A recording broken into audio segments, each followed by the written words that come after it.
120 seconds.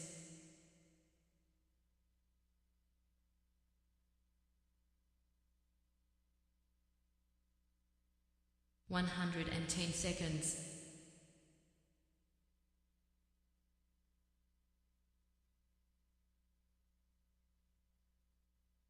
100 seconds.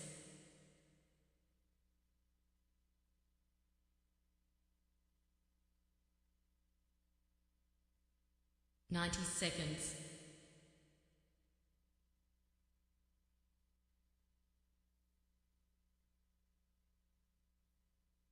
80 seconds.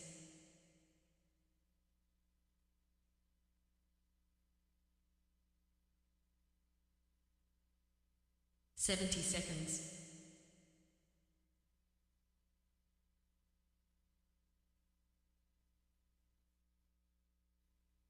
60 seconds.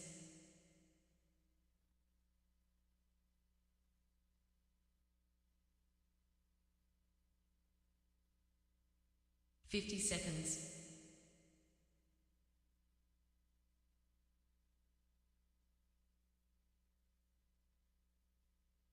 40 seconds.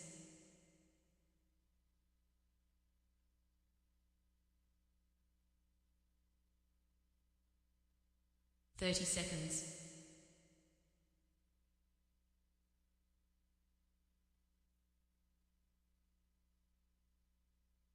20 seconds.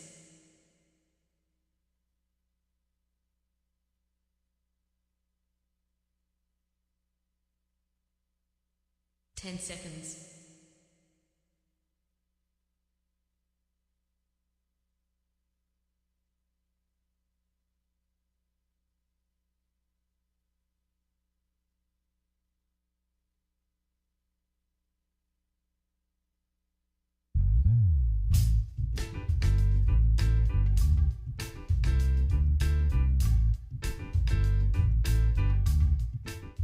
My name's J.C. McCauley. I'm Naisha McCauley, and you're watching AccessTV.org.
Nothing like live radio, huh? Live TV. We'll be all right. It's Morning Talk, my friends. Once again, of course, it is indeed time to get our talk on. Morning Talk with me, your host, J.C. McCauley, along with the champions of talk. We've got joining us remotely this morning. Both of our co-hosts are joining us remotely, but our guest is actually joining us here in studio. So it's somewhat of an interesting way to start the program off. We do have Cacique in the house. We got Dr. Bowen in the house. Dr. Bowen, how you doing? Good morning. It's Wednesday. All is well. Buenos dias, mi amiga. Yes, buenos dias. It's an awesome Wednesday. You know, we got a little touch of that snow. I'm glad it wasn't more than what they, expected, but it's all good. I'm ready to go. Midterm grades got to be submitted. I got a class that has some final grades that are due, and so I'm ready to go. And good morning to everyone. Cacique, guest, Ian Stan. Let's go. All right, Cacique. Hi, Stan. Good morning. Good morning to all. Good morning. Good morning. Ahom, Taino Daka. That means greetings. Ahom means greetings, and Taino Daka means I am Taino. I'm here in the land of my birth family, and I want to extend a wonderful greeting and blessings to my family, the Delgado Roman family here on the island of Borinquen. And greetings to all. All right. Joining us from somewhere in the Caribbean, the one and only Cacique. In studio 1A, our special guest joining us this morning, none other than Mr. Christopher Dukes. Good morning, champions. Let me tell you, I am honored to be here with you. You know, I listen to you on a regular basis. I call in sometimes. I'm just so happy to be here with you all today, and I'm looking forward to a very healthy, productive conversation that I hope the community and the individuals who are listening will fully enjoy and appreciate. Looking forward to getting to work. All right. What's up, Chris? I think we're just as excited, if not more, to have you, man. You're doing some wonderful things out there, and to be honest, man, we just can't wait to hear about some of that, man. So yeah, welcome, brother. All right, my friends. So I hope you all out there had a good day. Half the state got a day off, even though there was no snow. But I guess for the people that did have snow, I guess it was serious. You know, when you don't have to suffer from a thing, it's not so bad. But if you're the one suffering, it's a whole nother subject, a whole nother story. A whole nother story. We'll talk a little bit about Brother Chris's situation here in the state of Connecticut and the implicit bias, the unfairness, the almost nigh unto RICO stuff going on here in the state of Connecticut. But of course, for our program, it isn't how many that watch, it's the who. So, All right. the great who we're watching this morning. So welcome to the program. It's been a long time since you've been here. Yeah, it has been. Again, I appreciate the opportunity to come here. I had an amazing weekend, and I know you wanted to talk to the champions as well about their weekends as well. I had one of the best weekends I've had in quite some time, and got a chance to celebrate a special birthday for a young lady who is near and dear to me. She turned 23 and had me join along with her mother for her birthday celebration. And it was good for me because I got away for the first time. I disconnected from all the things that have been going on, and it gave me a chance to recharge my batteries. But now I'm back in the saddle. So for those in the state, those individuals who perpetrate lies and abuse their power on a regular basis, watch out, because here we come. I'm ready. All right. That's what I'm talking about, Chris. Yes, brother. Yes. Let's go. I got a quick question. You know, and being in education, one of the major things to me that is very, very striking in terms of having an understanding of what concepts mean. So, for example, we give out syllabi in terms of our courses. Now, having said that, it's not guaranteed that students will, first off, read the syllabus. Second, understand what it is that is contained within said syllabus, where it is that they do decide to read the syllabus. And then third is whether or not they will come to you to ask questions where there are gaps in understanding. So my very first question for you, Chris, I hope you're ready, and I know you are. What is your definition of transparency? Oh, wow. My definition of transparency is limited access legally. And what I mean by that is anything that you are not required to conceal, required by law. For example, FERPA, and I won't go into a full, or HIPAA, I think is more familiar to folks. If you are allowed to give access to the information, you give it, especially when it's in a public institution or agency or so forth, you give it. Why not? Public dollars, taxpayer dollars are being used to do the business. So if somebody wants to see a level of transparency, whether it be in policing or some other, provide it. It's public information because public dollars were used for it. So I believe in being fully transparent. You should be doing the business of the people, whether they're watching or not, with honor and integrity. So again, the definition for me, I think transparency is truly being transparent about your dealings in your business. Awesome.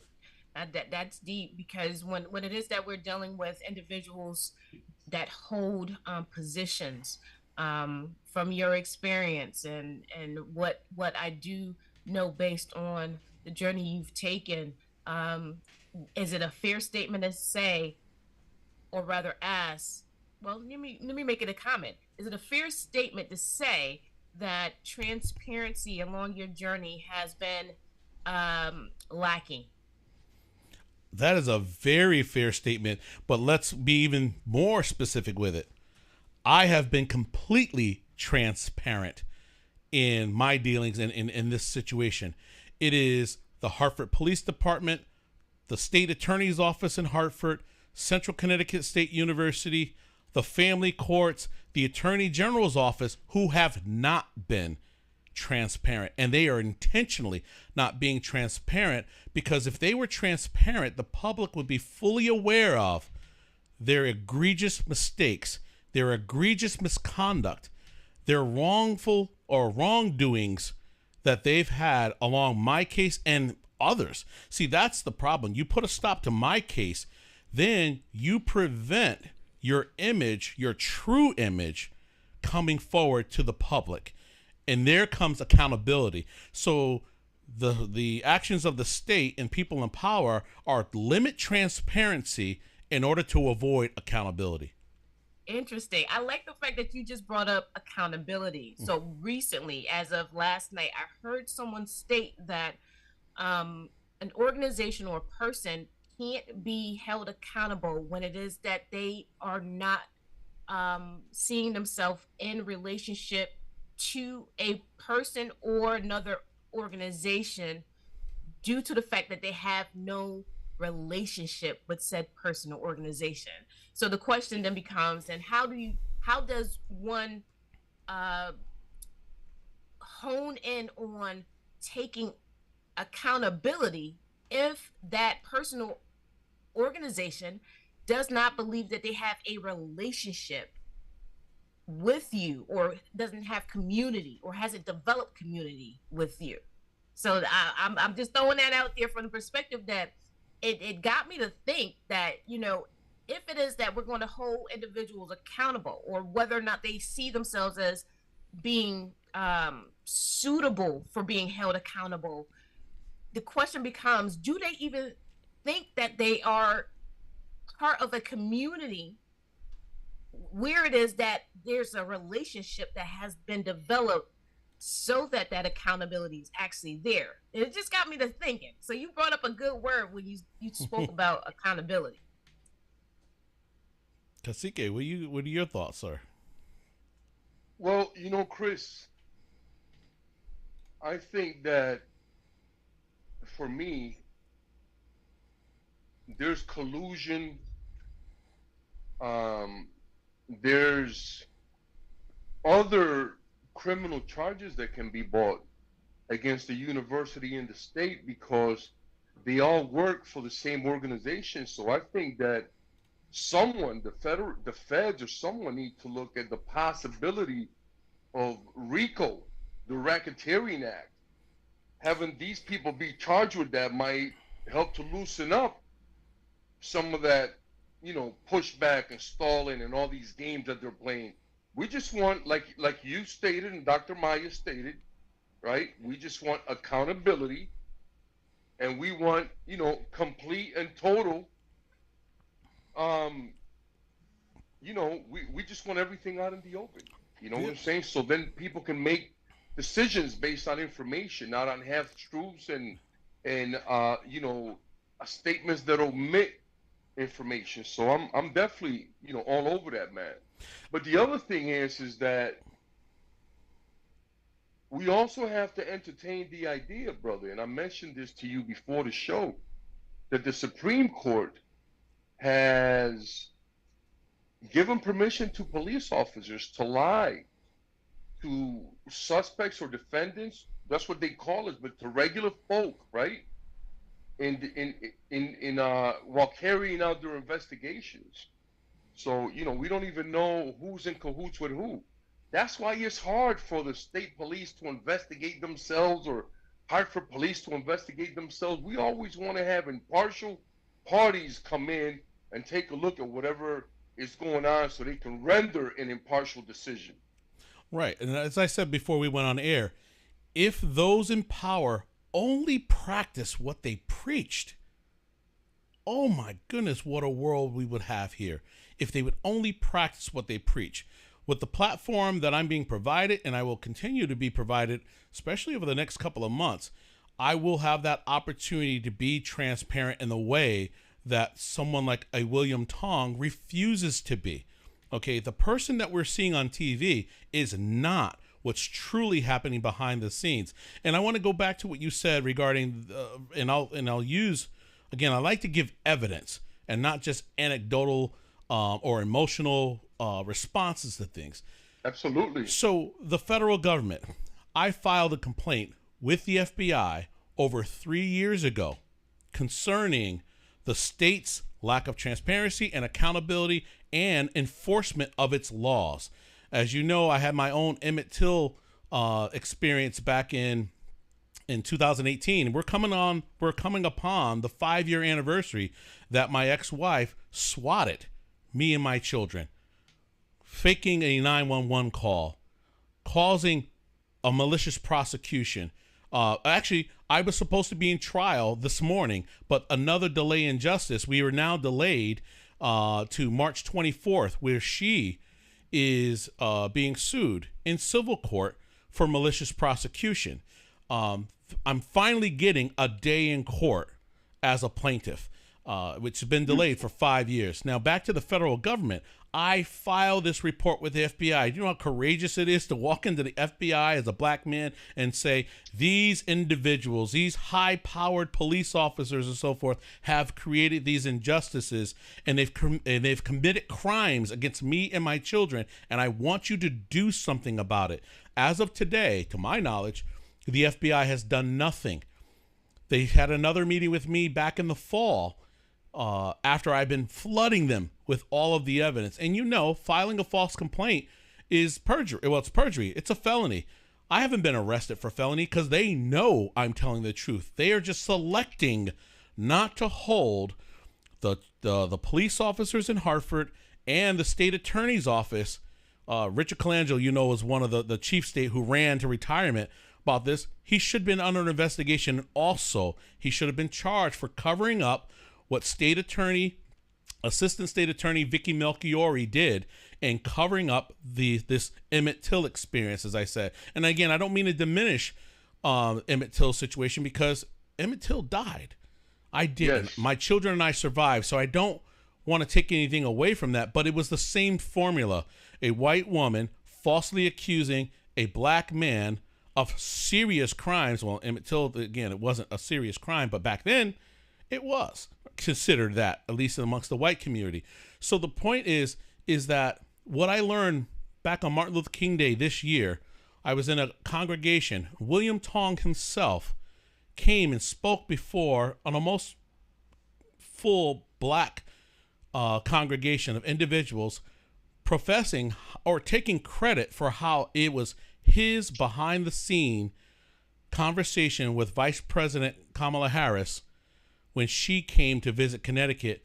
It was because of his backdoor influence that nudged her to be able to put U.S. Attorney Avery in power now. So I'm wondering, is that the reason why the Department of Justice won't take my complaint serious? Because is it possible that U.S. Attorney Avery owes William Tong a favor, and therefore that's why she and her Department of Justice is not destroying them on all of this evidence that we have? That's the question that I have. Well, I think the other thing that comes to my mind prominently, and I think a lot of other people, Chris, is the fact that Colangelo, although he was investigated for crimes, he was allowed to resign instead of being prosecuted. Exactly. And I don't understand that. How can that happen? I've been involved in a couple of car accidents, and whatever. But nobody's ever told me that I could just, walk away like he did. Right. And So we need to be really concerned, because that was a pattern of behavior that I spoke about many times on the show in the past. Police officers who have committed crimes, killed people, had bad car accidents, they beat people up. Once they were a prosecution was attempted, all they had to do was resign, and all charges were dropped. Correct. That's where all this immunity came from. You understand? From the police. So we have to look into that also. Why did this man, if he committed crimes, or he knew about crimes that were being committed and did not act on that, why was he allowed to resign? And the second question is, now that we know that he did this, why isn't he being prosecuted right now? As Paul Mooney would probably say, he has the complexion for the protection. No, that's over. That's all over now. Oh, he still has the complexion. No. But it ain't going to protect him. If anything, it's going to find him guilty. Yes. Right. It is use because, that anymore. Right. Our because governor. We are demanding accountability, and we're not having that anymore. Right. Our governor and our attorney general elected to allow him to retire. Just because he retired doesn't do away with the crime. He still should have been investigated. That's why I said that the federal government, Chris. Yes. That's why I said that the federal government should entertain the idea that this is RICO related. I agree, and I believe it's all interagency, but it's really one agency. It's a state. Exactly. And if there's a group of managers and people in the state government that, under the guidance or knowledge or no knowledge of the government, because ignorance of the law is not protected from it, right? And they're committing crimes against citizens, right? Or they're allowing crimes to commit against citizens, and they are willfully, knowingly, and consciously not investigating or prosecuting people. That's all criminal. You don't have to be a lawyer to know that. I agree. And again, now there's a family that I've come to know and supporting in another capacity. This is the family of Stephen Barrier. Stephen Barrier was a 23-year-old man who died on his 23rd birthday after having an encounter with police. Stephen was suffering from a medical issue. The police were called for this medical issue. Stephen, upon seeing police approaching his house, was scared and started running. The police pursued him as if he was a bank robber. It was a medical call. Let him run, right? Let him run. Yeah, let him wear himself down. He's not hurting anybody running. Exactly. He had not hurt anyone. And let him run. No, they chase him down. The cameras go off. The body cameras go off. The next time we see Stephen Barrier, he is face down on the ground. He is handcuffed. No one knows how he got handcuffed. No one knows how the pursuit stopped. No one knows. And the reason why no one knows is because not one camera was on. Not one officer documented what happened while the cameras were off. Stephen Barrier, after he could not walk. They had to carry him. I believe 2 officers on the legs, 2 on the arms.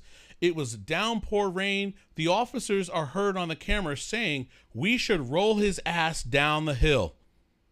Wow. You're talking about rolling down a man. You are to protect and serve. Where is that? Right. In there. Let's roll him down the hill. These guys, see, for me, yep. Cameras, the cameras are great.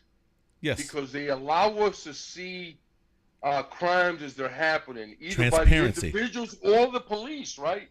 But I also think, brother, and I would love to get some feedback from my colleagues and from my viewers and listeners, but I think that any officer that shuts his camera off should be prosecuted the same day. Well, I'll tell you, charges should be brought up and followed up by, because the only way we're going to stop these officers, because what's the use of spending all these hundreds of dollars or even millions of dollars on cameras and equipment when they flat out refuse to use them? Right. So they should be prosecuted. Right. Prosecute 5 or 10 of them, And I guarantee you that nonsense will stop right away. Right, but what's happening is also because they protect each other. Right, criminal organizations, their job is to protect each other. It's not to come out and tell citizens, oh, we stealing, or we did this and we did that. We got to stop that. And Right. the police departments in a lot of cities are criminal organizations. Right. And so again, now they get Stephen Barrier to where the cruiser is and the ambulance. Remember, it's a medical call. A decision was made right there by the sergeant. He's not going on an ambulance. He's going to jail. And they took him to jail. Stephen Barrier died hours later. He died. And those people they try are still to walking around and nothing happened. Exactly. Nothing happened to them. Why? Because Richard Colangelo oversaw the investigation, sees all these gaping holes, and he signs off protecting every officer involved in that incident. Stephen Barrier's mother, Miss Valerie, is still grieving the loss of her son because of this cover-up. So again, when we talk about transparency and accountability, it should always be there. Don't you know, if Stephen Barrier had pulled a gun, if Stephen Barrier had pulled a knife, those cameras would have still been running, it still would have been showing, and they would have shown the officers using the use of force necessary to stop him, and they would have put that all forward. The issue is we need to, and I've learned this from Stan, that the power is not just what's said, it's what's not said. And currently what's going on, I hope we can shift the conversation to what's going on right now at Central Connecticut State University and the Attorney General's office, where they are attempting to, they filed a motion for summary judgment to get my lawsuit dismissed against them. I filed a lawsuit because I identified myself as a whistleblower before I was falsely accused of domestic violence. And they use those false accusations as their reasoning for firing me, where reality was, it was all about protecting their image from these sexual assault cases that were covered up more than a decade ago. And that the current sitting president, after finding out that this white male staff member raped a young woman on our campus, this current president renewed his contract several times, and then she gave him what is called continuing appointment, which is similar to tenure. She did that. This man is still there collecting full pay, full benefits on taxpayers, and the entire cover-up is the fact that instead of addressing him as an employee, they are trying to find a loophole to say, well, you know what? He committed the rape his senior year of college, and therefore it doesn't matter. He no longer poses a risk to the campus. But I disagree wholeheartedly, and I think that anyone listening along this will agree. The woman, let me finish this. The woman who was raped is still a survivor of rape. She's still a victim of rape today. If you use CCSU's logic, they would say this guy's no longer a rapist. No, he's still a rapist. He committed this rape. Chris, it never goes away.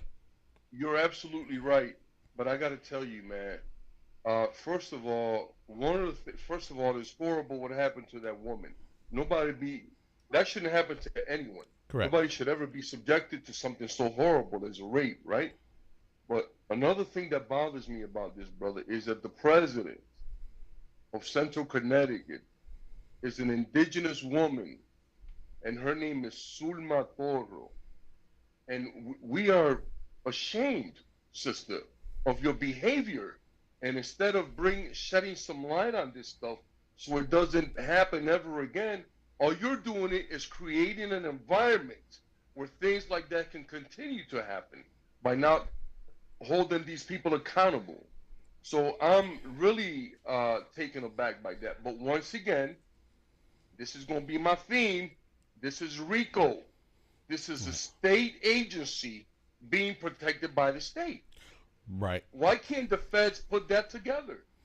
Let me chime in just a little bit. Please. So first off, bringing it back to the education focus in terms of the statements being made regarding these heinous crimes as well as abuses of power. So, Chris, in your position at CCSU, what I would like to have an understanding about is your position and your responsibility to the community. And before you answer that, what you brought up is that there is a sense of community that you value that makes for having individuals in an educational environment in higher ed feel safe in terms of bringing about specific issues that happen, criminal and otherwise, to the attention of folks that are in authority. And so in your position on CCSU's campus, what was the role? What was your purpose? And how did you add value to the community to make sure students were actually safe? Boy, great question. So in 2003, I became the director of what was called the Office of Judicial Programs. It evolved, the name had changed to the Office of Student Conduct. My primary purpose on campus was to be an educator. And it was my role as the designee of the president and vice president for student affairs. It was my role to administer the Student Code of Conduct. The Student Code of Conduct is designed to set the behavioral standards and expectations of the community. So the whole purpose was creating a healthy community by having ethical and behavioral standards in place that would govern the entire student body, undergraduate and graduate students. So as my role, well, I won't tell you the massive amount of training that I had to go through, and the certifications and the investigatory skills that had to be maintained and well sharpened. My role in that was, again, when I said educated, if I had a student who was accused of something, as an educator, my job is to educate them on what their rights are. Because most people, as you said in the syllabus, if they don't read their syllabus, they don't know.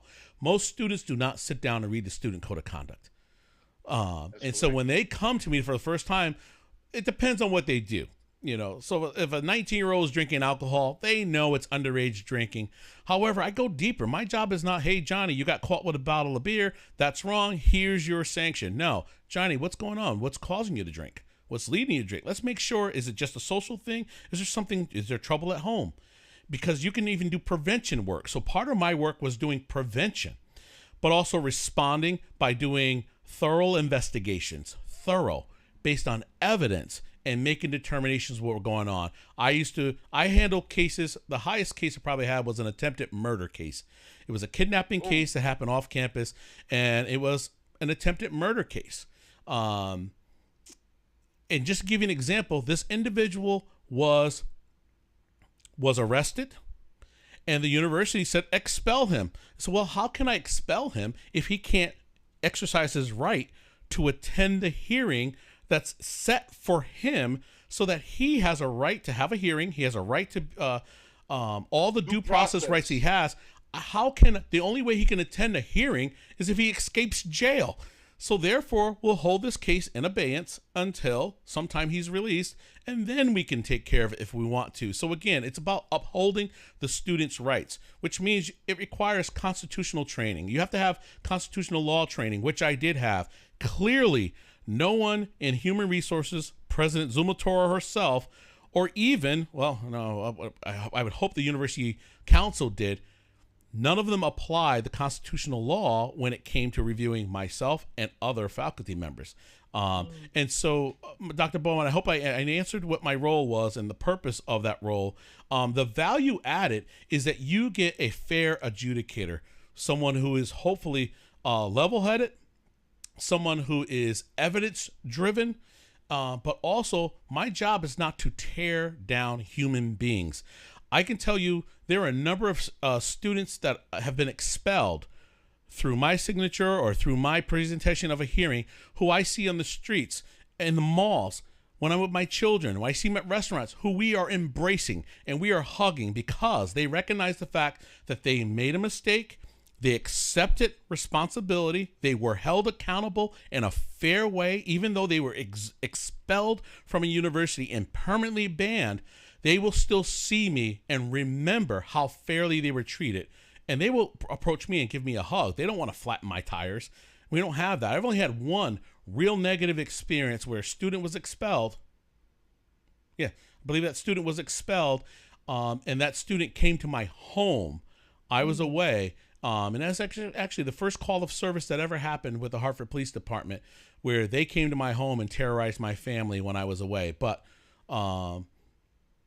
yeah, I'm sorry I got off track, but that's a situation that we experienced, and I'm just recalling what that memory was like. There was still some trauma there. Trauma that you experienced, and it's just manifesting itself right now, but it came out in a very positive way, brother. Exactly. Yes. Again, hopefully I don't look like what I've been through. And the part that the Attorney General's office, the governor's office, Hartford Police, state attorney, the litany of folks, they don't want you to realize is that when the Hartford Police Department was weaponized against me, who was I at that moment? I was a father of 2 children who were sleeping upstairs, and the entire police force was outside. They keep trying to perpetrate that false narrative that black men can only respond in anger and aggression. They all assume that I knew why the police department was there, but every officer can tell you, not one person told me why they were there at my house.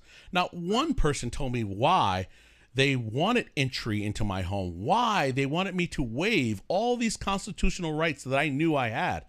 They will never tell you the true narrative is that a father was in the home, the father who had a well thought out legal emergency response training for personal defense in the home if an emergency ever arrived. They don't want to tell you that. They want you to think that the only thing we can do when they jerk on our chains that they still have around us in so many ways is that they need to get us back in line. They want to keep perpetrating the narrative that we are all dangerous and should never be a member of society and so forth. But back, Dr. Bowen, the issue with CCSU, I think as it relates to my case, all dates back to 2010. In 2010, Moises Salinas was the chief diversity officer. He was the top official on campus to deal with sexual assault, sexual harassment, and he himself was arrested for sexual assault and unlawful restraint of a female student. It was a bad time for CCSU in the press. Okay, he was arrested, and the incident happened sometime in February of 2010. The university knew about it.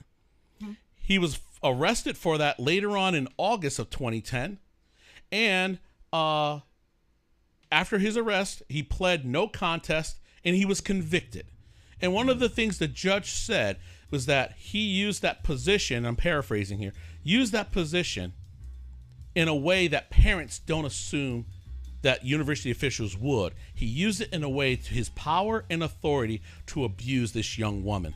Okay? Wow. Let me ask you this. Let me ask you this, though, because I need to bring this back in terms of community. Yes.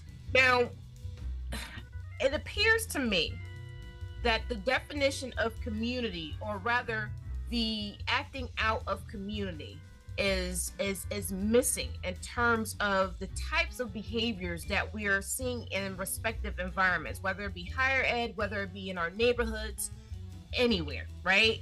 So when it is that crimes are being done by individuals that hold positions within organizations whereby the evidence that is going to clear or convict someone is not being utilized as the scope of which things are formed, and you now start putting in a lot of different aspects in terms of humanities, emotionalisms, and biases, and so on and so forth. Let me narrow this up. Community. Where is it that you have seen that community has actually been demonstrated where the value of the people in this entire journey is being placed as the focus in terms of doing no harm. Have you seen that in terms of community? Well, maybe we need to start off with your definition of community first, and then dive into that question. Let's come back. Well, before we do that, 'cause that's kind of winding. Let's take a break. Right. And then we'll come back. Executive summarize the question, and then we'll let Brother Chris dive into that. All right. Stick and stay. It's more to talk. Take a short break. We'll be right back. All right. Don't go anywhere. It's just going to get better. Where else can you find out information such as this? Because, there's like an information blackout. It's like the news and most information has just become entertainment. It doesn't inform, enrich, or investigate to dig at. You got to remember, entertainment. At the truth. Well, hold that thought. I'm trying to go to the break, Cacique. Not go into another section. We're gonna come back and deal with Dr. Maya question first. All right, stick and stay. Don't go anywhere. We'll be right back.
Every bad political decision is made by a politician elected to office. So if you think your vote doesn't matter, just remember this. There are people sitting with politicians in a back room making deals about your future, making policies about your children, making decisions about your neighborhood. To them, you are just a vote. You are not their cause. You are just a vote. Elections have consequences, and if you don't vote, you are actually voting to keep these people in power to work against you. Now more than ever, you need to make your vote count. It's time to clear the air and vote for a mayor that is unbought, unbossed, trusted, and accountable to you, the constituent. My name is J. McCauley, and I am an independent thinker, and I approve this message. I'm asking you for your vote on Tuesday, September the 12th, 2023, in the Democratic Party primary election for mayor of the city of Hartford. For more information, visit McCauleyformayor.com. Have the courage to vote your conscience and vote for the name you trust and know. Vote J. Stan McCauley for mayor.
My name's J.C. McCauley. I'm Naisha McCauley, and Well, you're watching AccessTV.org. All right, my friends, welcome back. Morning Talk. Everybody's here. Let's jump right back into the conversation here. Dr. Bowen. Yes. Before we left, I was asking Christopher his definition of community based on, the environments that we find ourselves in. People may see it in a variety of ways, but in terms of defining community on the CCSU campus and in regards to your journey, how would you define community, Chris? I define community as a common core of values, but also I have the knowledge that not every member of your community buys into those. It's all about who they are and where they are and who they represent in so many ways. This is what I used to teach our students. It is some people are there. For example, on a college campus, you have a math department. Well, and you have a theater department. You have a music department. You have an athletic department. Depending on which department you fall in, there's a different community. There's a different community standards within that. But when we think about the broader universe, I think as diverse as it gets, the more people you add, there are fewer things that we may have in common. But I believe at CCSU, I would hope that the common core we have is integrity, honesty, that liberty is important to folks, and that we do everything we can to elevate each other and not destroy each other. And when behaviors or actions fall outside of that, then we need to remedy it in a way. So in my personal opinion, based on all the evidence that I have accumulated over the years, and no, I don't believe it's fitting to have a university president, and in this case, Zumo Toro, sitting in a seat professing that one of her top priorities is keeping the campus safe when she knowingly has a rapist on staff, when she knowingly, by her signature, fired an innocent black man, that being me, in 2018 and still continue to today, almost 5 years later, professing that I engaged in behavior that the evidence supports otherwise. So again, they are holding on to a bucket of accusations that they have never been able to corroborate because that incident never happened. That's the problem that they have. And the reason for my lawsuit is to bring transparency to this matter. And one of the things I will ask folks to do, and I know I'm going beyond your answer, main reason why I really wanted to come today is this lawsuit is set to go to trial in November of 2023. The Attorney General's office is working very hard to prevent this incident from seeing the light of day.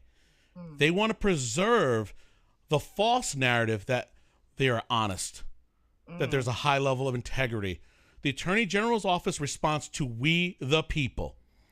Right. And you're not supposed to be involved in corruption as they are. So my call to action for anyone listening to this is that you go to the Connecticut Judicial website, you go under the civil cases, or you search a docket for number N as in Nancy, N as in Nancy, H. So that's NNH dash CV dash 21 dash 60111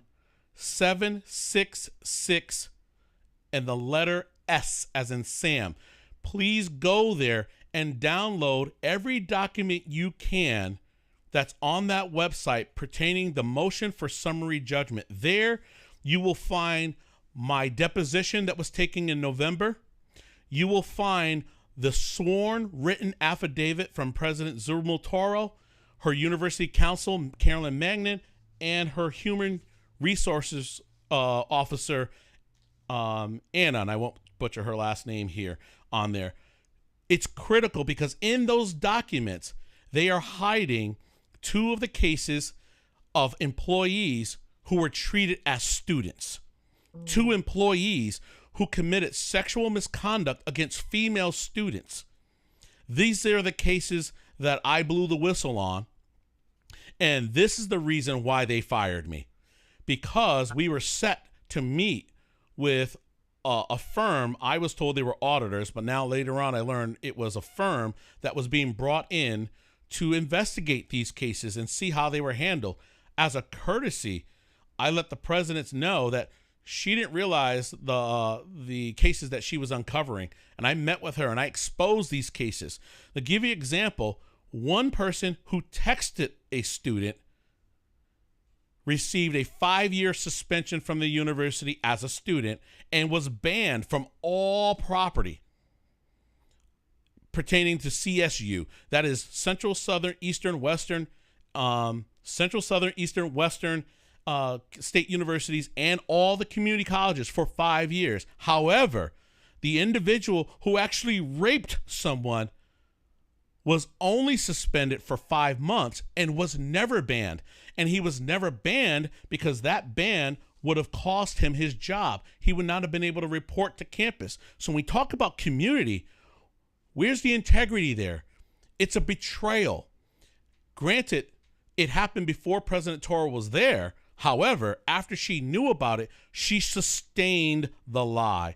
And the purpose that they are trying to use for redacting all the information on these cases is they are protecting these white men who committed these egregious offenses against female students. They are hiding it under FERPA, which protects student records. That's the whole reason why they put them under student records, is so that they would have this protection. There would be a lack of transparency. There would be no accountability for these individuals. I want to tie that in. So in terms of community and accountability, so I just pulled up a definition of accountability, and it's stating that accountability in terms of ethics and governance is equated with answerability, blameworthiness, liability, and the expectation of account giving. I'll say that one more time. Accountability in terms of ethics and governance is equated with answerability, blameworthiness, liability, and the expectation of account giving. And so when you tie that in to the community dynamic, according to what it is that you have laid before us today, there is a lack of accountability based on the evidence. Is that correct? That is absolutely correct. When we talk about the evidence, you're talking about the evidence in my case, correct? Absolutely. Thank you, because that's the point. They keep wheeling out these accusations, and they say, our investigation revealed that you engaged in this misconduct on this night. Great. What evidence? Will you please show us? Because they can't. They can't show us evidence for an incident that didn't happen. It was all false. It was all proven to be false. So therefore, how could you arrive at that decision? No, it had nothing to do with that. It was smoke and mirrors. The truth of it is they didn't want to show that back in 2010 and then later in 2011 that the administrators in charge there hid this case. They even hid it from the university council, who was there for 9 years when these cases came about in 2011 and then 2013. She was there. They hid it from the university council. That's corruption.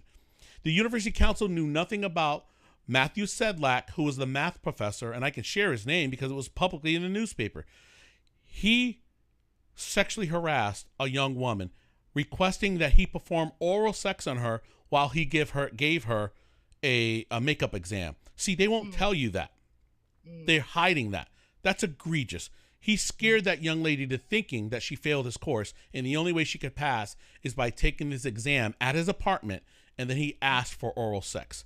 The other individual raped a young woman, and they're hiding these cases, okay? I brought them forward because of transparency, and the accountability that they claim these individuals received was not appropriate under any circumstances, and they know it. So again, they perpetrate the false accusations against me. Now, they said their investigation can prove that I hit, choked, restrained, and threatened my now ex-wife. And I'm asking them, where's your please show the public all of your evidence that you have showing that I did this. They have not one piece of evidence. Instead, me being the investigator I am, I pulled together all the evidence. It's hard to prove a negative, but I did, and they know it. And that's why they dropped all cases. You know, Dr. Maya, if I was responsible for strangling, kidnapping a woman, I should be in jail right now. Where's the accountability of letting me go? There is none. But the accountability, what they're trying to do is they keep me away from my children. They keep me away from the job that I rightfully won back 2 years ago when an arbitrator said that they rushed to judgment, they bought false accusations, and they ran wild with them, and they did me harm. This is why we are waiting the Supreme Court decision that should hopefully come down any day now. The case was heard back in November. We want that ruling because that ruling should, if justice is to be served, rightfully reinstate me. And really, we need to continue on this path to transparency and accountability because those who have perpetrated this fraud using taxpayer dollars need to be held accountable. So the solutions I'm looking for, I believe that William Tong himself needs to step down. I believe that any of his assistants who have perpetrated these lies, especially the one who testified before the Supreme Court, need to be removed. CCSU needs to remove Zuma Toro. The other parties have since retired. I think that the state attorney needs to step down in Hartford because she's aware of this and she hasn't brought it forward.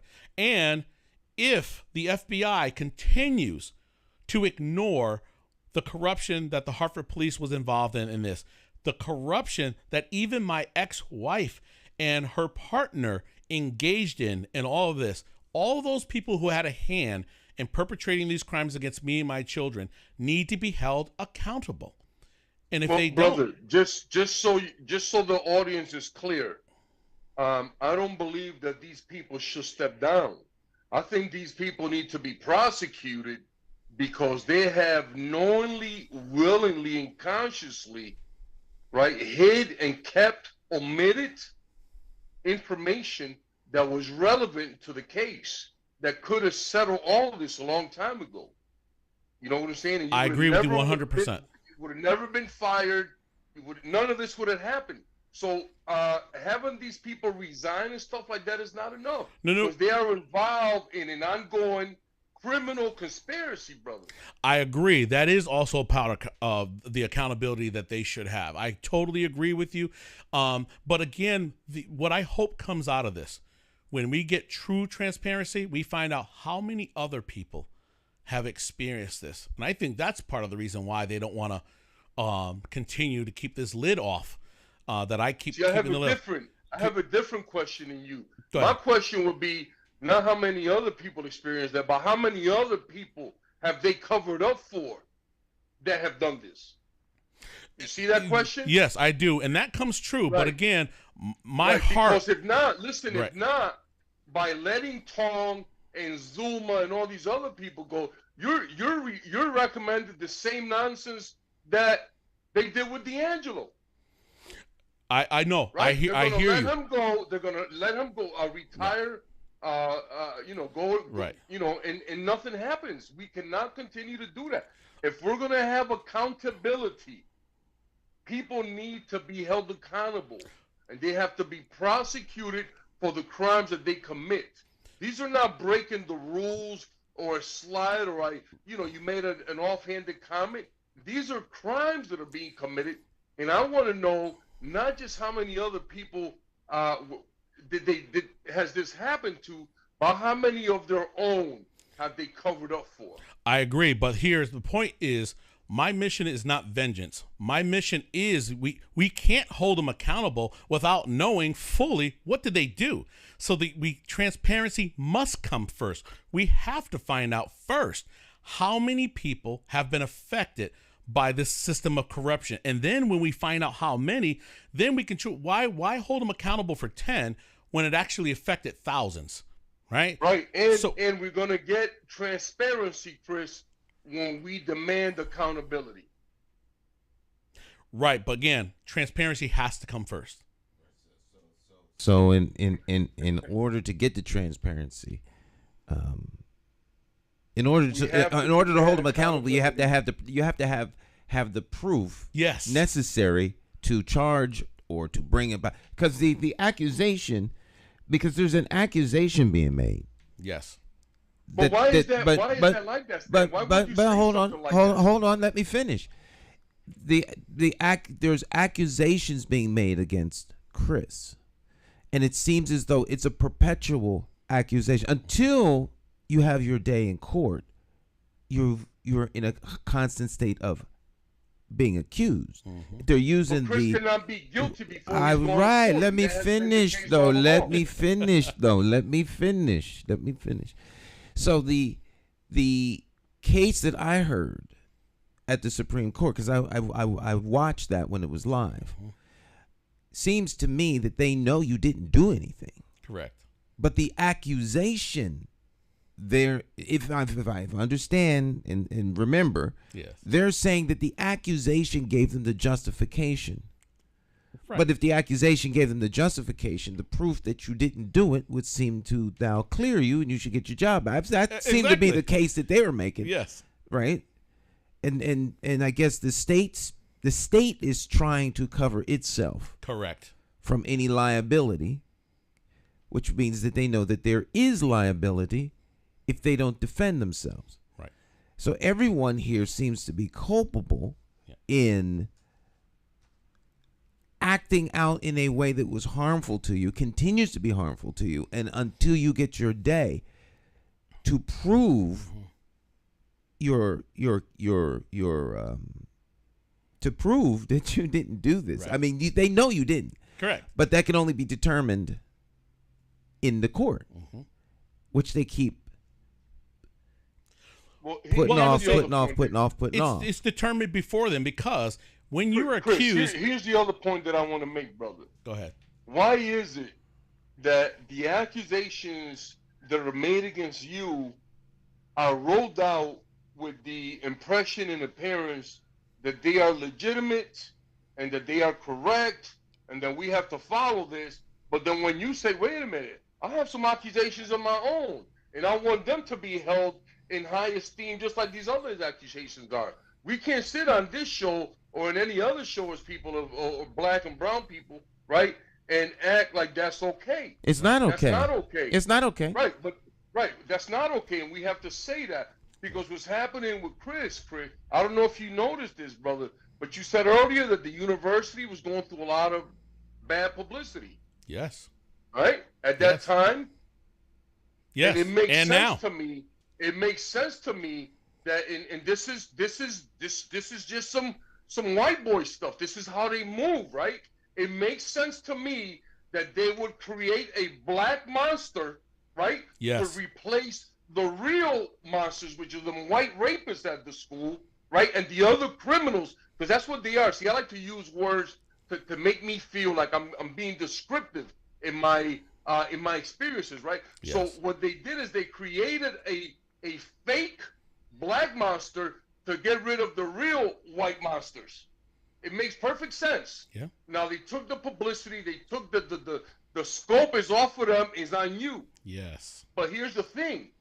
We cannot say that just that the accusations allow them to investigate, because like Stan so aptly stated, right, in the midst of their investigation, they should have quickly found out that these were false. And Correct. So they made it, once again, they made a willing and a knowing and a conscious decision to continue under false premises, to try to prosecute you on the false premises. Correct. That's RICO. Correct. Once again, that's RICO. Correct. So Kasiki, again, let's put these accusations to bed once and for all. These accusations that were made against me in 2018, when they were confronted with the evidence, the state had no choice but to drop every single criminal charge. Why? Because those accusations were dwarfed by the evidence. They were completely obliterated by the evidence, including DNA evidence, okay? So they had to drop it, but what they should have done was accepted responsibility. We made a mistake. We're going to charge the person who falsely accused you and put your children in danger. They didn't, because that's what they do. As Ed Vargas had told me, they circle the wagons and they protect themselves. Well, so what happened that's what again? White people do, brother. Right, exactly. Now move down to DCF. When DCF was confronted, those accusations were confronted with the evidence. DCF reversed everything. In arbitration, those accusations were brought forward. What happened when the evidence was measured up against the accusations? The evidence won, and I was reinstated temporarily to my job before the Attorney General's office swept in and then found probably a crooked judge to vacate it, something that never happens in this state of Connecticut. Rarely, extremely rarely, which is why we should prevail at the Supreme Court. So again, when I bring my accusations up against them, the evidence supports my accusations. This is what's different.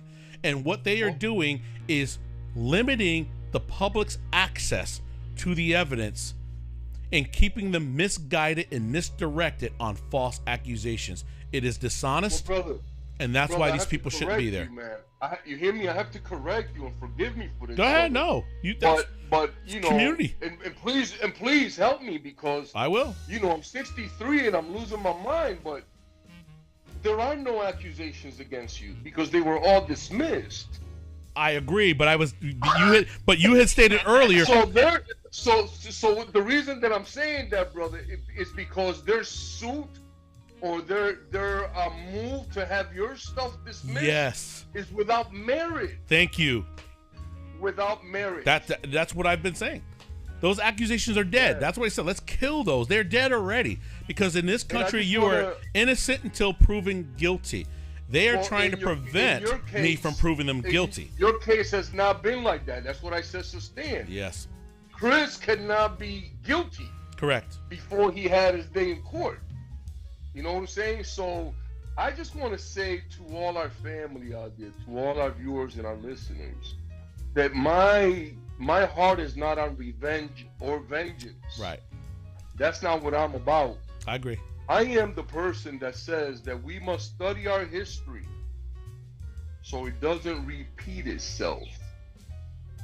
Right? Yes. And so I am not for vengeance. I am for accountability. Yes, sir. Okay, that's what I'm for. And those are different words for people who don't understand that, and they're spelled differently too. Yes, sir. In case you have problems understanding what I'm saying. All right. Stick and stay, my friends. Wait. Hold on. We're up against the break. Good points being made by the panel. Yes. All right. Yeah. You've never been guilty. Never. Guilt can only be determined in a court of law. So everyone is innocent. Yes. Until proven guilty. Right. Absolutely. But if we're going to use the same measuring stick that the government uses on us, then the government's already guilty. We don't even have to go to trial. We just lock them all up. Right. Stick and stay. We'll be right back. Don't go anywhere. Morning Talk. Cacique, Dr. Bowen, special guest Chris Dukes, live. Don't go anywhere.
Greatest music in the world, jazz. Jay Hogarth on the vibraphone. This is Jay Hogarth, his latest project. Raise Your Spirit Consciousness. Track 9, Deluge. Oh, yeah.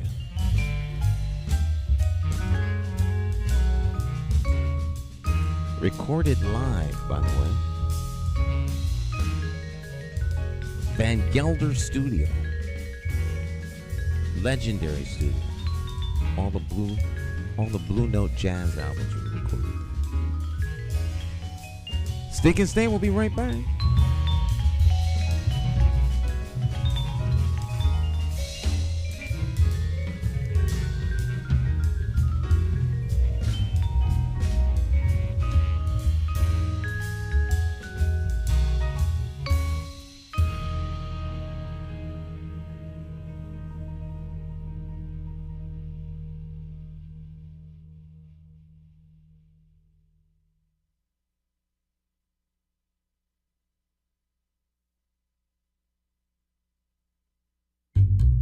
How do you define evil? Is evil the pedophile school administrator or taxation without representation? Is it the gatekeeping community leaders who sell out the very people they were elected to fight for?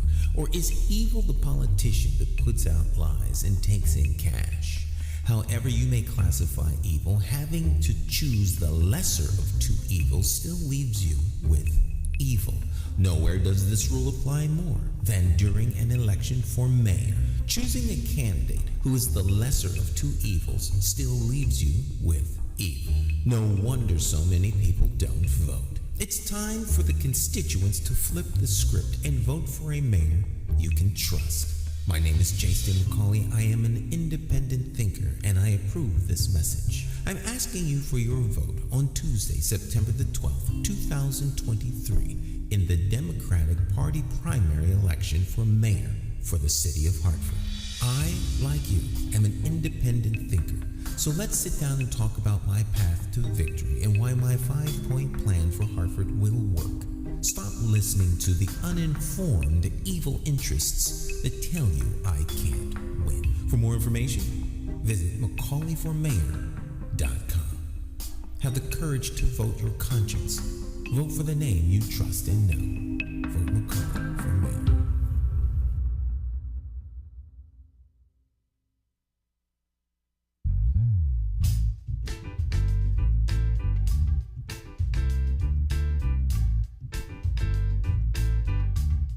Hi, My name's J.C. McCauley. I'm Naisha McCauley, and you're watching AccessTV.org. Oh, yeah.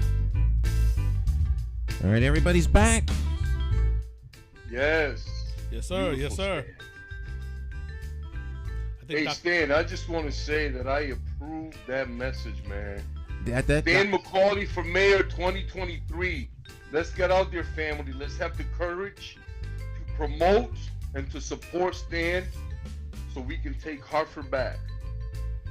Amen to that. Stan McCauley for mayor. Let's go. Do it. Let's do it. I wanted to ask Chris the following. Chris, in terms of your reinstatement, can you paint us a picture of what that looks like in regards to what the arbitration found to be rightfully your position on the campus of CCSU? I certainly can, and thank you for that opportunity to express that, because when it was documented back in 2020, the Hartford Courant put their own spin on it, and they pretty much tied the reinstatement to the fact that the criminal charges were dropped. That is not accurate. What is accurate is that this arbitrator clearly indicated that CCSU rushed to judgment and that the accusations were not truthful based on all the evidence. He actually used the evidence to justify everything, every finding that he had. He used evidence, not accusation. He used the evidence to contradict every false accusation that was made. And he also acknowledged that there were a litany of individuals, students, faculty, even law enforcement on campus who wanted me back at work, who recognized that my stellar career, again, I worked at CCSU for over 22 years. I had nothing less than excellent evaluations, no criminal history, no disciplinary history of any kind. And he saw that. You don't turn into the boogeyman overnight, okay? Right. So he believed that I should not only be reinstated to that position that I did exceedingly well and was recognized nationally for doing the level of work I was doing in that position. He also believed that I should have been made whole, financially compensated for what had happened to me, all of my back pay. Okay. Absolutely. So Absolutely.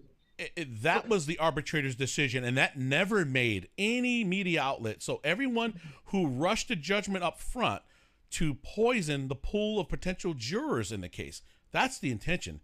The media is weaponized against us to poison every jury or potential juror beforehand. The state made this a high-profile case, and they retreated very quickly, stating that they dropped the charges for the sake of my children, who they're still keeping away from me, right? So the point is, if I was a defense attorney, I would be filing a motion to get every client ever had who had a child and say, I want the Chris Dukes exception. I want my client out of jail today. If the state is saying that a person doesn't have to go to jail for the sake of their children, then everybody should be out. Every single parent should be out of jail. So again, I see this mass exodus is what I'm hoping to see, because I think we are going to uncover all the people that were harmed by this. Hey, Chris. Yes, sir. So what does the end game look like for you now? Right now, I'm on a continued mission. My job right now, I've taken on a personal mission, myself and a couple of other co-founders. We have founded what's called the American Justice Project. And I can't go into full details right now. We have not done a full launch. We've done a soft launch on social media. And we have been working behind the scenes to address mass incarceration. And specifically, we're trying to address mass incarceration from the forefront, from the pre-trial. As we know, there are hundreds of thousands of individuals who are innocent, who are sitting in jails right now because they can't afford bail. Either they were overcharged, bail was set far too high for them, and they're sitting in jail as innocent Americans, innocent people in jail who have not been convicted of any crimes yet. And what's going to happen when the state pushes a piece of paper in front of them saying, you can get out today, all you have to do is say you did this. And so many people will do that. 95% of our cases in our country are resolved by plea bargains. I question the integrity of every single one of them. Knowing what I know now, people will succumb to what we call the chokehold. Author Paul Butler wrote a book a couple of years ago, The Chokehold, and it was about policing blacks in America. But I say that the chokehold applies to a number of people, but disproportionately black and brown people, we know as a fact. We know that in more than 60% of wrongful convictions, that about 60% of them involve some form of false accusation, and more than half of them involve official misconduct. That's police, prosecutor, and judges. We know that as a fact. Jessica Henry pointed that out in her book, Smoke But No Fire. Okay, that's exactly what my case was. Smoke, but no fire. Okay, so the issue is, what are we doing? One of our pillars, well, we have 3 pillars in the American Justice Project. The first one is injustice disruption.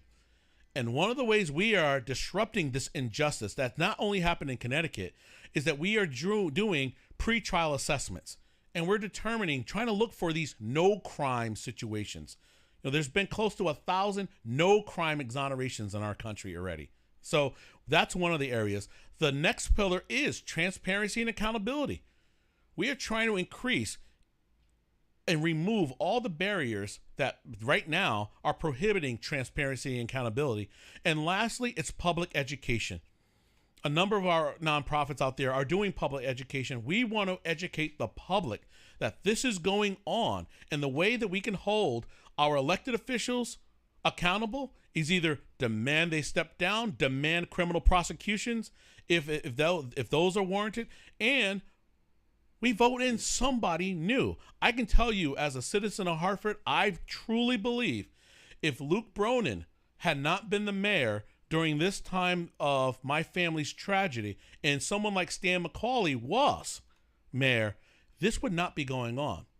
See, because Luke Bronin swept this under the rug to protect the Hartford Police Department and to protect the city of Hartford. That is not good business. If the city acts out, Dr. Meyer, going back to your comment about community, if someone within the city, in no matter what office, you commit a crime or offense against someone, the city should do the appropriate remedy, make the citizen whole, and prevent that situation from ever happening again. Say again? Due diligence, Chris. Yes. Due diligence. Exactly. It never happened. Yeah. So I think that, for me, brother, and I hate to characterize it like this, but this is how I feel, but, people like Luke Bronin have no humanity.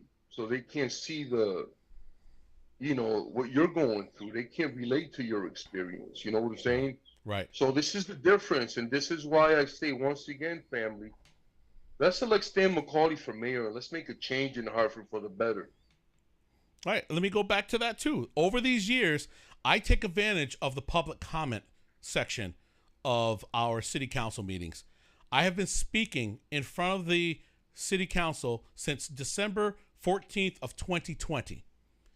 Any person who is currently sitting on that council and was on the council back then who knows about this family tragedy and has done nothing to help, even despite being presented with the evidence, does not belong in office. This is why, in my personal opinion, someone like Nick Negron, Nick, if you're listening to this, you need to step down today. You need to exit out of, you should be off city council. That's one. Two, you should not be running for mayor. How in the world could I possibly, or anyone in my family, cast a vote for you when you knowingly allowed this matter to continue under your watch? How could we trust you with the office of the mayor? Well, no, I'm going to tell you how. Go ahead. These are all Luke Bronin's puppets. Oh, I know that's how it happened. They did not make a decision. But, yeah. That's why, family, once again, let's elect someone that is not connected to a particular political party. He is not the mayor's puppet. He is not Bruce Rubenstein's puppet. Do I need to name people here? Mm-hmm. Okay. Let's elect someone who is impartial and is going to deal with issues. Thank you. And something like what happened to Chris would never happen under his watch. Let me keep on going with that. For mayor 2023. I agree with you. Now we go back to Jimmy Sanchez. I don't have anything personally, even though Jimmy Sanchez's inaction as a city council member hurt my family personally. How could I ever cast a vote for a Jimmy Sanchez who knows all about my case, yet when he had the power to do something, he chose not to go against the Democratic Party, chose not to go against Luke Bronin, and so forth. And my family has suffered. So again, Jimmy Sanchez is now my state rep for my district. I want to see, what is Jimmy going to do? The same thing. He's going to do the same thing for you that he did as a city council. Nothing. And that's what I'm expecting. Because in Hartford, the people don't really have. Look, here's what's happening. Hartford is like run like a plantation. The white people come and do whatever they want, and then we have our white supremacy supporters in our own communities, right? But then when you look at the Working Families Party, right, they pretend to be with the community, but the Working Families is an organization that has no people of color in leadership, and it hasn't had for years. Right. And then they pretend that they can go around the state and pick color candidates, right? Right. Because I remember when Levy Cardulas, who's a phenomenal brother, wanted their support, they wouldn't support him, right? Because he would not bow down to them. Yep. So we don't have an independent political party in Hartford that that's not associated with the Democrats or the Republicans or these other make-believe parties, which don't include us. Right. So I want to throw a question to Dr. Maya. I have a touch point. Lou, you stated that the working parties doesn't have any candidates of color, but I would state that we do have. No, I didn't say that they don't have any candidates of color, Dr. Maya. What I said was leadership. Is that they don't have any candidates of color in their leadership. In their not running. Okay, so can you describe what leadership is? Because I would state that there is a woman of color on the board of education that is in leadership in terms of being a board member. But I want to know what it is that they must have just got him on there. Nope. She's been there for a while. Shantae Brody is part of the Working Families Party, and so she's been there in the trenches, going through all the non-transparent things that the board goes through. So you know, it's few and far in between. I would agree with that, but and they have no power. They have no say because they fall on deaf ears. And if Shantae Brody, listen, if Shantae Brody is doing so much, if Shantae Brody is not rewriting all the policies and procedures of the Board of Ed, then she's there doing the same thing that Jimmy Sanchez and the other guys are doing nothing. Lou, let me say something. First of all of us is just one vote, and it's not a one-person job. When it is that you come together as a collective to make changes, you are going to gather up as a team, because my mantra is teamwork makes the dream work. So how does my one vote, even being justified by what evidence was presented or was not presented, actually outvote everybody else that are going in the opposite direction? Right. So here's the thing: we got to look at it full and in its totality. Totality of circumstances. Can't get it done. One person cannot get this done. And so with putting in all the energy and sacrifice that's being made in any position, now keep in mind that's not a paid position. So you have to dive into and look at and then make decisions on what's being presented and what's not being presented in terms of transparency and accountability. So I would beg to differ that this thing can be done by just one individual. Because if I cast my I never said that. I never said that, Dr. Maya. I'm just saying, no, but that's how I'm taking it in. Right. Because here's the thing. I just feel like you're just confirming my point. Lou, let me just state this. If you're saying that she's part of the problem, or a person is part of the problem, where it is that when it is that they cast a vote and try to make change, that one vote is not going to get that ship to change. Okay, so no matter how much work one person is trying to do, it takes a collective, which means that we come back full circle to community. And she I thank you for confirming my point. But I think so. We can have, this is a broader discussion we can have at another time. But I fully endorse and confirm that. Sister Shantae is fully on board, and I think if you had a conversation with her, Cacique, you would understand. But having and you know, here's the thing: I don't even know why you all are defending her, because I'm not attacking her. I'm just saying that when we have a wonderful person like Shantae Brody in any position like this, she's absolutely useless because she doesn't have the votes to make any change. And I also want to say that I don't believe in. She's not useless, though. She's not useless. And I'm not trying to. You have to be at the table to try to attempt to get that change done. We're never going to get anything done. I disagree. You could, and that's your right, but I'm not going. So let's park this issue so we can wrap up with Brother Chris and let him finish on his course there. So go on. Yes, Brother sir. Chris. So again, I think what was painful obvious to us in our country is, and what we're just discussing here, diversity is not the answer or the sole answer. We do need diversity and representation, but as we saw in Memphis, Tennessee, you know, with the murder of Tyree Nichols, okay?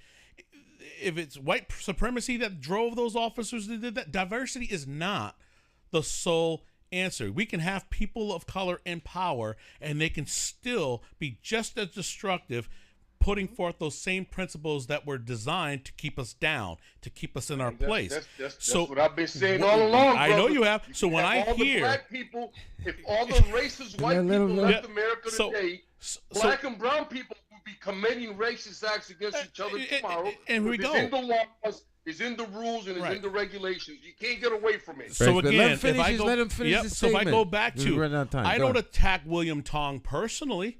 By all means, I know he has children around my age. I've heard him reference to having an 11-year-old recently, and my son is 9. My daughter's 15.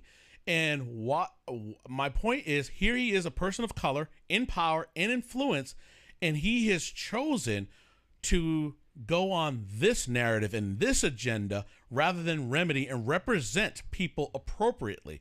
But when I listen to a Nick Negron and a John Fafara talking about our city deteriorating, and they've been in charge, how in the world? Their watch. Yeah, on their watch, the city's on fire. Our neighborhoods are deteriorating. So don't boast about being in power for 30-some years, and there's been a 30-year decline that has affected the people of Hartford. You can't do that. That's like I would hope. That's like a firefighter. Yes. Go into the scene of the property that is burning and not whipping out a hose or turning on that fire hydrant. They're saving the water for their own house. See what I'm saying? Oh, not even. Yeah. It's like the firemen bringing some gas to the fire. Thank you. That's the other part. Or, hey, they bring their popcorn to the fire and watch. So John Farfara, the reason why I mentioned him. Or even worse, they have set the fire and then they arrive. Ooh, there you go. There you go. Well, I think we can put all of the above. Right. Yeah. Plus a couple more. Right. That's right. I'm approaching next month. I will be effectively a Hartford citizen for 19 years. John Fafara has been my state senator. He knows all about this situation affecting me, my children, yet and still, for whatever reason, I don't want to come up with a reason because he's never explained to me why he won't use his position to end what we've called a modern day lynching of me and my children. And so absolutely, how can you possibly have the gall to stand before the people of Hartford and ask to be their mayor when this is how you really behave behind the scenes? So again, there are some great people out there. I'm looking forward to a change in administration. It's overdue, and the people of Hartford need something better. We do. We deserve it. We pay for it, right? So let's do the right thing. Let's use between now and March to make sure we get the right individuals in office come November. I have been, again, a strong supporter of Stan because I've gotten a chance to see Stan throughout the last couple of years. Being a man of God is important to me in so many reasons, just because it's your driving force. It guides you. Stan is not a person who I believe will allow the level of corruption that has been going on for decades to continue. So again, I don't think there's anything that's ever going to change my mind on that part. So again, I appreciate the opportunity of coming on here. I don't know how much time we have left, but I just want to be clear that I hope people will listen to this message, share this message, but more important, the call to action is to go to the website, the judicial website, look up, the case name is Christopher Dukes Plaintiff versus Central Connecticut State University, the defendant. Please download as much of that information as you can because your Attorney General's office is attempting to have these documents sealed come March 20th. All right, so get as much as you can. I will also point to you that Black Lives Matter 860, BLM 860 had made a discovery in this case, and they have been putting it all over Twitter. They believe that they've identified who this rapist is, and they've put the information about how they found out, and it's all over their feed. I don't tweet, so I don't know how to use that, but someone had sent the message to me, and I think people should take a look at it, and we need to demand action because it's time to make sure that our tax dollars are going to the righteous way of conducting business on behalf of taxpayers. All right. Absolutely, yes. And thank you so much, Chris, for coming on, man. It's been wonderful. The information that you share has been great. And I have a message for my Hartford family, right? We have an opportunity to do something great, something that's going to benefit all of us. Please, I want all my black and brown people, please reclaim your identity. And let's elect Stan McCauley for mayor. Let's make some significant positive changes in the lives of our families, our children, and our community. Peace, family. Thank you so much. Yes. Yes. And so I just wanted to just lastly state, based on one of the key words that we talked about during this segment, accountability. So here I found 5 ways to foster a culture of accountability. Number 1, give support. Number 2, provide freedom. Number 3, share information. Number 4, provide resources. And number 5, be clear. And this message comes from the Center for Creative Leadership. And so with that being said, let's develop a culture of accountability. Peace, everyone. All right. Final words, sir? God bless us all. Amen. Bless us all. Amen. Thank you, Chris. All right, my friends. Our time together has come to an end. Always remember that the real power is with y'all. With you all. You all are the ones with the real power. And don't let the quote unquote powers that be intimidate you. They'll try their best, but you all always have the power. You have the power of your voice, the power of coming together to make change, and they'll try and intimidate you. But I thank the participants in today's program for their support, but I'm applying for a job. So I will always work for you, and it's been my contention for 40 years that the elected officials work for you. Yes. I refuse to shrink in the presence of an elected official. They work for you. You're the constituent. Make them come in the back door. You have a special event, tell them, the help comes in the back. Senator, you go in the back, come in. We receive our guests in the front. You're not a guest, you're an employee. The help comes in the back. Nothing personal. You applied for the job, right? So you're servants. All right, so yeah. Great information share. Brother, I hope and I pray that things don't get sealed up. Be nice if that stayed open, because people need to know what's going on. Absolutely. They need to know what's going on. Absolutely. So I hope we were able to give you somewhat of a platform to get this message out. I can guarantee you they heard you. I guarantee it too. Let's hope this time they don't fire bullets at me anymore. Amen. Real Well, bullets. it's like Luke Brown said. There's more of us watching. There's more of them watching than more of us. Always. All right, my friends, our time together has come to an end. We will see you here next time. It's Morning Talk. Let's go out with our favorite jazz musician here, Jay Hogarth. See you next time. Bye-bye. Have a great rest of your day. All right.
Hey, Hartford, Connecticut, I'm talking to you.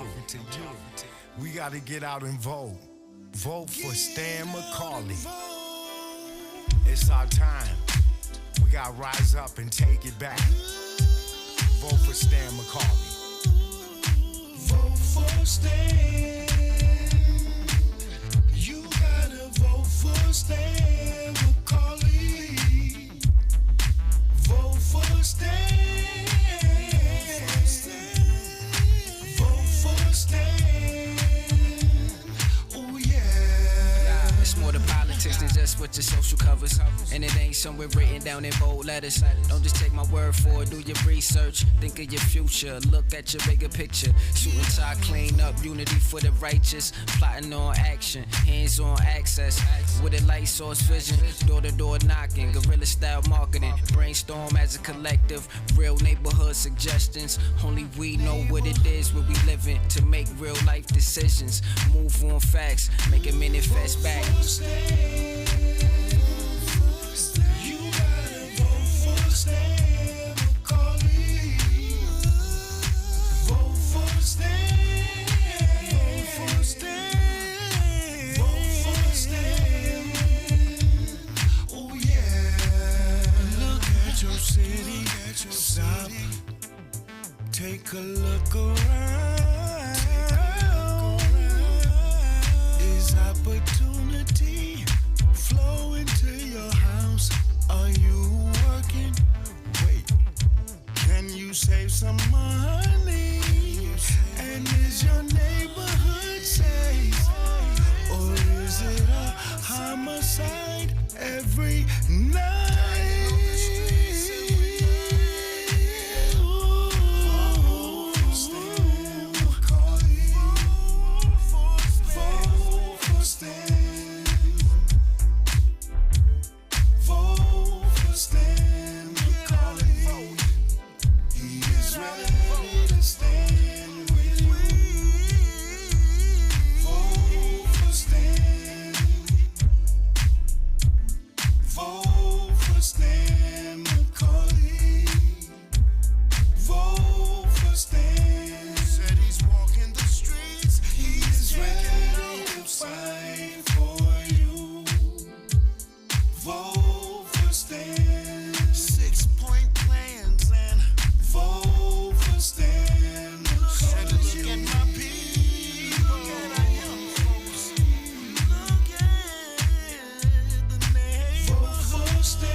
Styler Sr. Many of you may know me as the two-time welterweight champion of the world. I'm here to tell you that Democrat J. Stan McCauley, as our next mayor, will fight for you until the last bell. Help me throw a knockout punch. Go out and vote for Stan the man. My name is J. Stan McCauley, and I approve this message.